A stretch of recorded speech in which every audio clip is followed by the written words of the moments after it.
Eee, Baik, assalamualaikum warahmatullahi wabarakatuh. Di sini kami dari kelompok 2 akan memaparkan materi kami mengenai evaluasi pembelajaran. Namun sebelum itu, saya selaku moderator akan memperkenalkan diri saya sendiri serta anggota kelompok saya, di mana saya sendiri atas nama Nur Amelina Dewi dengan NIM 102 selaku moderator dan sebagai pemateri kedua, kemudian atas nama Muni Bimala dengan NIM akhir 038 selaku pemateri ketiga, serta atas nama Novita Azhari selaku pemateri kedua, selaku pemateri pertama.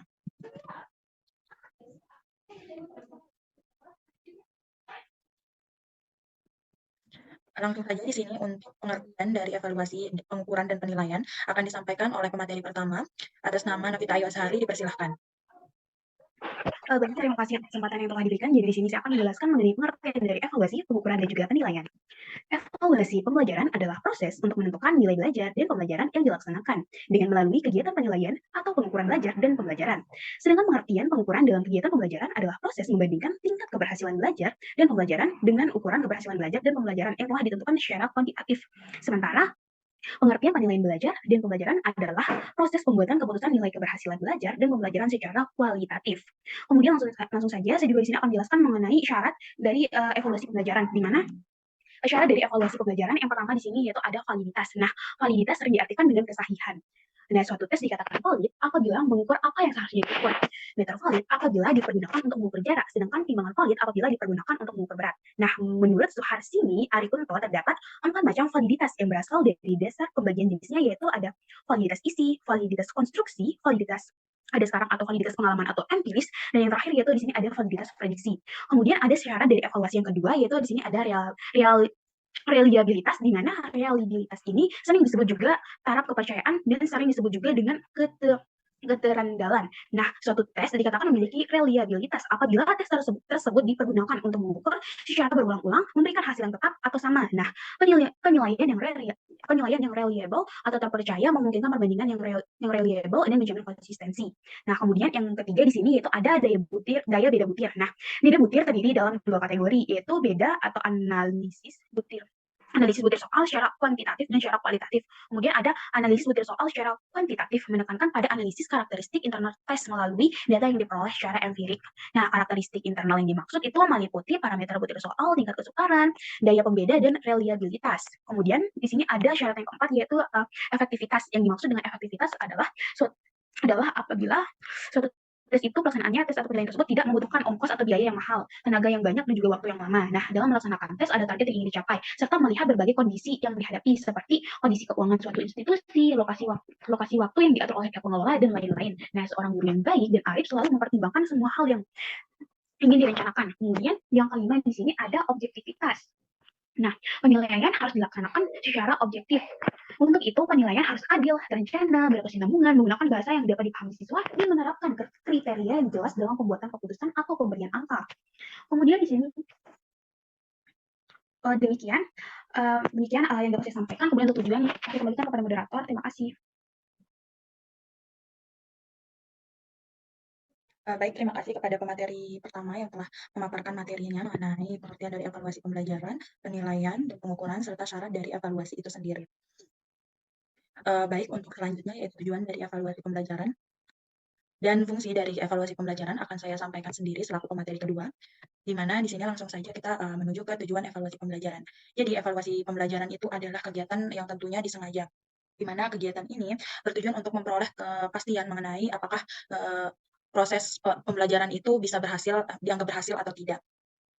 Evaluasi ini dilakukan oleh guru tentunya untuk mengetahui apakah bahan-bahan pelajaran yang disampaikan itu apakah sudah dikuasai oleh peserta didik ataukah belum. Nah, selain itu apakah kegiatan pengajaran yang dilaksanakan itu sudah sesuai dengan apa yang diharapkan atau belum. Nah, di sini kami akan mengambil tujuan menurut Sudirman dan kawan-kawan, di mana tujuan dari penilaian dalam proses pembelajaran menurut Sudirman dan kawan-kawan adalah yang pertama mengambil keputusan tentang hasil belajar peserta didik, kemudian memahami peserta didik itu sendiri, kemudian yang ketiga adalah memperbaiki dan mengembangkan program pembelajaran.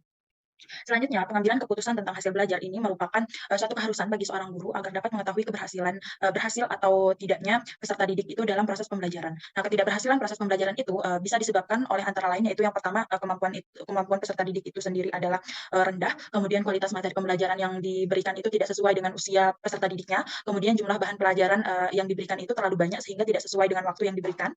kepada peserta didik tentunya, kemudian komponen proses pembelajaran yang kurang sesuai dengan tujuan yang telah ditetapkan oleh guru itu sendiri.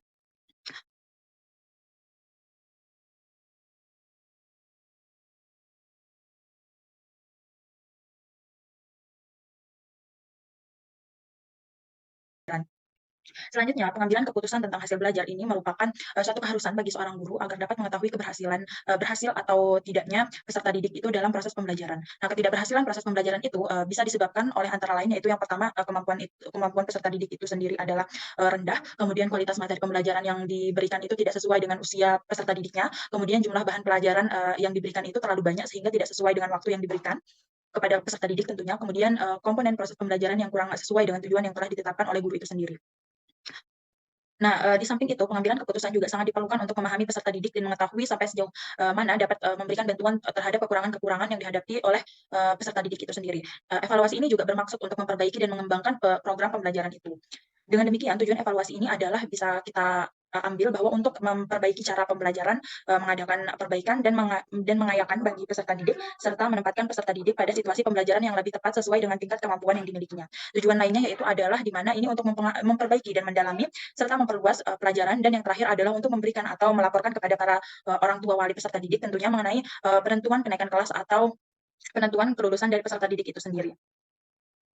Selanjutnya materi mengenai fungsi evaluasi pembelajaran.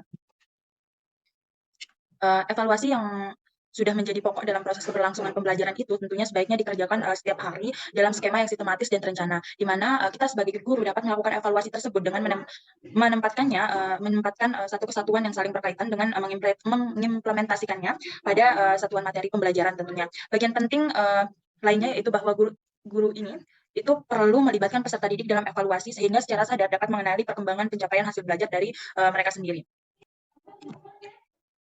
Kemudian menurut Yahya Kohar, beliau mengemukakan bahwa fungsi dari evaluasi pembelajaran itu sendiri dibagi menjadi dua, yaitu fungsi evaluasi pembelajaran yang dilihat dari segi peserta didiknya secara individual dan dari segi program pengajarannya. Nah, jika dilihat dari segi peserta didik secara individual, evaluasi ini berfungsi untuk mengetahui tingkat pencapaian peserta didik dalam suatu proses pembelajaran, di mana ini mencakup yaitu yang pertama, menetapkan keefektifan pengajaran dan rencana kegiatan, kemudian yang kedua adalah memberi basis laporan kemajuan peserta didik itu sendiri, kemudian yang ketiga adalah menetapkan kelulusan dari peserta didik itu. Kemudian jika dilihat dari program pengajaran, evaluasi pembelajaran itu berfungsi untuk yang pertama adalah memberi dasar pertimbangan kenaikan dan promosi peserta didik itu, kemudian memberikan dasar penyusunan dan penempatan kelompok peserta didik yang tentunya homogen.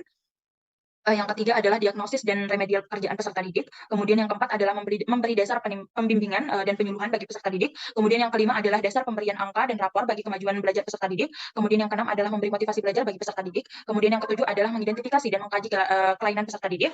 Kemudian yang kedelapan adalah menafsirkan kegiatan sekolah ke dalam lingkungan masyarakat. Kemudian yang kesembilan adalah untuk mengadministrasikan sekolah, untuk mengadministrasi sekolah, kemudian untuk mengembangkan kurikulum serta mempersiapkan penelitian pendidikan di sekolah. Nah, sedangkan di sini menurut ahli yaitu Nana Sejana, beliau menjelaskan bahwa evaluasi itu berfungsi sebagai yang pertama adalah untuk mengetahui tercapai atau tidaknya instruksional khusus dengan fungsi ini di mana didapatkan dan diketahui bahwa tingkat penguasaan bahan pelajaran yang dikuasai oleh peserta didik itu. Nah, dengan kata lain ini dapat mengetahui bahwa hasil belajar peserta didik itu baik atau tidak baik. Kemudian yang kedua adalah untuk mengetahui keaktifan proses pembelajaran yang dilaksanakan oleh guru, di mana rendahnya capaian hasil belajar yang diperoleh oleh peserta didik itu tidak semata-mata disebabkan oleh bagus dalam mengajar, tidak semata-mata disebabkan oleh ketidakmampuan peserta didik itu sendiri, tapi boleh jadi karena guru itu bisa kurang bagus dalam mengajar gitu. Dengan penilaian yang dilakukan akan dapat diketahui apakah hasil belajar ini adalah karena kemampuan peserta didik atau juga bisa dari faktor lain seperti faktor guru yang tidak mampu untuk mengajar. Selain beberapa fungsi menurut para ahli tersebut, ada beberapa fungsi lain dari evaluasi pembelajaran, yaitu yang pertama adalah penilaian, di mana penilaian ini berfungsi selektif, yaitu dengan cara mengadakan penilaian, di mana penilaian ini dikhususkan untuk penilaian guru yang mempunyai cara tentunya mengadakan seleksi atau penilaian terhadap peserta didiknya. Penilaian itu sendiri mempunyai berbagai tujuan antara lain untuk memilih peserta didik yang dapat diterima di sekolah tertentu, kemudian untuk memilih peserta didik yang dapat naik kelas atau naik tingkat, kemudian untuk memilih peserta didik yang seharusnya mendapatkan beasiswa atau tidak, kemudian untuk memilih peserta didik yang sudah berhak untuk meninggalkan sekolah atau tidak gitu. Kemudian yang kedua adalah penilaian berfungsi diagnostik, di mana apabila alat yang digunakan dalam penilaian ini cukup memenuhi persyaratan, maka dengan melihat hasilnya guru akan mengetahui kelemahan peserta didik itu sendiri. Di samping itu diketahui pula sebab-sebab kelemahan itu. Jadi dengan mengadakan penilaian, sebenarnya guru mengadakan diagnosis kepada peserta didik itu tentang kebaikan atau kelemahan yang dia miliki. Dengan diketahuinya sebab dari kelemahan itu akan lebih mudah bagi peserta didik untuk mencari cara untuk mengatasi kelemahannya tersebut. Kemudian yang ketiga adalah penilaian berfungsi penempatan. Nah, sistem baru yang kini banyak dipopulerkan di negara barat adalah sistem belajar sendiri. Belajar sendiri ini dapat dilakukan dengan cara mempelajari sebuah paket belajar, di mana ini baik untuk berbentuk modul maupun paket belajar yang lain, di mana alasan dari timbulnya sistem ini adalah adanya pengakuan yang besar terhadap kemampuan individual itu. Jadi setiap peserta didik itu sejak lahir telah membawa bakatnya sendiri-sendiri, sehingga pelajaran itu akan lebih efektif apabila disesuaikan dengan pembawaan peserta didik itu sendiri.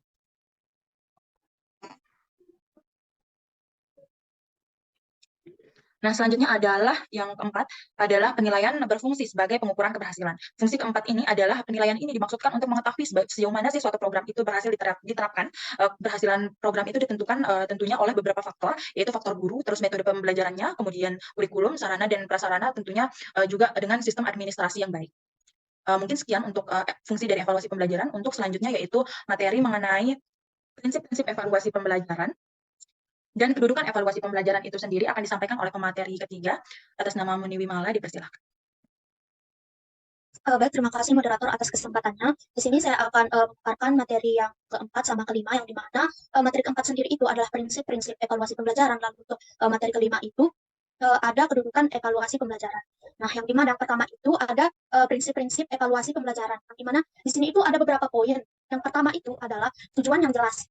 Di tujuan yang jelas ini menyatakan evaluasi harus berdasarkan pada tujuan pembelajaran yang telah ditetapkan sebelumnya. Tujuan yang jelas akan membantu menentukan apa yang harus dievaluasi. Untuk poin yang kedua, yaitu metode keragaman, yang dimana gunakan berbagai metode evaluasi ini, termasuk ujian tertulis, proyek, presentasi, dan penilaian praktis. Nah, pada metode keragaman ini membantu memberikan gambaran yang lengkap tentang pemahaman siswa. Lalu untuk poin yang ketiga itu, transparansi dan kepastian, yang dimana memberikan panduan dan rubrik yang jelas kepada siswa, sehingga mereka mengetahui apa yang dinilai dan bagaimana mereka akan dinilai.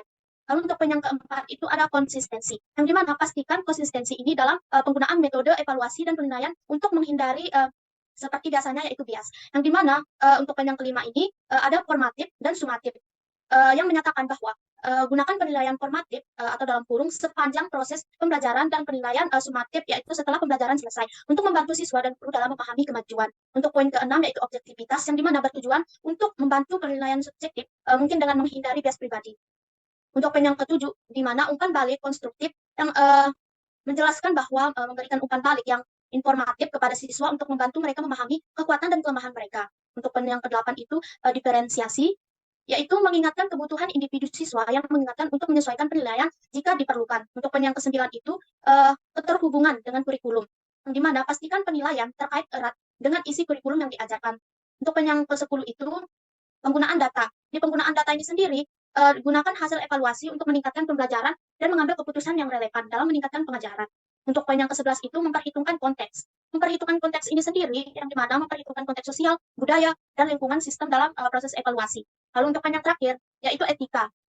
Di etika ini menjelaskan bahwa pastikan evaluasi dilakukan dengan etika yang baik, menjaga kerahasiaan dan keadilan siswa. Nah, prinsip-prinsip ini membantu memastikan bahwa evaluasi pembelajaran memberikan gambaran yang sangat akurat dan bermanfaat tentang pencapaian siswa dan membantu meningkatkan kualitas pendidikan. Oke, selanjutnya untuk poin atau materi yang terakhir, yang dimana kedudukan evaluasi pembelajaran. Yang dimana yang pertama itu, di sini sudah tertera bahwa ada beberapa poin, yaitu 9 poin. Yang pertama, mengukur pencapaian siswa, yaitu evaluasi digunakan untuk mengukur sejauh mana siswa telah mencapai tujuan pembelajaran yang telah diterapkan. Nah, dalam metode ini membantu mengidentifikasi kekuatan dan kelemahan mereka dalam pemahaman materi. Untuk poin yang kedua adalah pengambilan keputusan pendidikan, yaitu hasil evaluasi digunakan oleh guru, sekolah, dan lembaga pendidikan untuk membuat keputusan penting, seperti menentukan apakah siswa lulus atau gagal, menempatkan siswa di kelas yang sesuai, atau mengembangkan program remedial. Untuk poin yang ketiga ini meningkatkan pengajar atau meningkatkan pengajaran. Nah, di mana evaluasi yang membantu guru memahami efektivitas metode pengajaran mereka. Yang dimana dengan melontarkan hasil evaluasi, guru dapat menyesuaikan pendekatan pengajaran mereka untuk memenuhi kebutuhan siswa. Untuk poin keempat, menyediakan umpan balik, yaitu evaluasi memberikan umpan balik berharga kepada siswa tentang pencapaian mereka dan cara mereka dapat meningkatkan.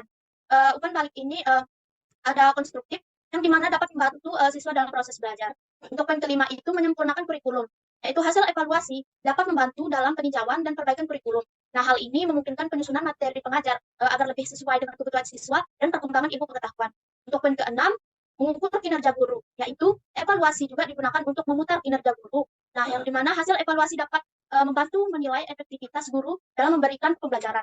Untuk poin yang ketujuh, pengambilan keputusan tingkat sistem, yang dimana hasil evaluasi dapat digunakan oleh kebijakan pendidikan dan lembaga pendidikan untuk mengambil keputusan penting mengenai perbaikan sistem pendidikan secara keseluruhan. Untuk poin yang ke-8 itu mengukur kualitas pendidikan, di mana evaluasi dapat digunakan untuk menilai kualitas dan pendidikan yang diberikan oleh lembaga pendidikan, membantu dalam akreditasi dan peningkatan lembaga pendidikan. Lalu untuk poin yang terakhir itu ada evaluasi diri, yang di mana evaluasi diri ini juga digunakan untuk memungkinkan lembaga pendidikan dan guru untuk melakukan evaluasi diri. Nah, hal ini membantu mereka dalam menjaga dan meningkatkan standar pendidikannya. Nah, untuk intinya itu, di sini evaluasi pembelajaran memiliki peran penting dalam mendukung pembelajaran efektif, pemahaman pencapaian siswa, dan perbaikan sistem pendidikan secara keseluruhan. Mungkin hanya itu yang bisa saya sampaikan. Saya kembalikan ke moderator. Terima kasih. Baik, terima kasih kepada pemateri ketiga yang telah memaparkan materinya. Mungkin sekian yang dapat kami sampaikan. Terima kasih. Wassalamualaikum warahmatullahi wabarakatuh.